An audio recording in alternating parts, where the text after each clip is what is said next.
सोमवारी रात्री झालेल्या घटनेनंतर 11 पोलीस स्थानकांतर्गत लागू करण्यात आलेली संचारबंदी सलग दुसऱ्या दिवशीही चालू आहे। सीआरपीएफच्या 5 कंपन्या तैनात करण्यात आल्यात। अत्यावश्यक सेवा वगळता पुढील आदेशापर्यंत संचारबंदी लागू राहणार आहे, अशी माहिती पोलीस उपायुक्त राहुल माखनीकर यांनी दिली आहे।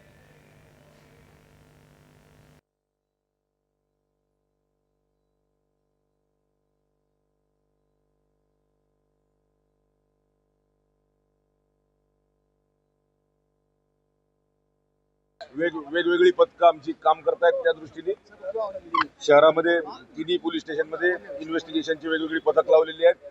त्याचबरोबर शहरात शांती आणि शांतता राहावी या दृष्टिकोनातून वेगवेगळ्या ठिकाणी फिक्स पॉईंट लावण्यात आलेले आहेत। माननीय CP sir, joint CP sir यांच्या मार्गदर्शनाखाली चोख बंदोबस्त ठेवण्यात आलेला आहे आणि त्याचबरोबर सायबर सेलच्या माध्यमातून आम्ही स्क्रीनिंग करत आहोत।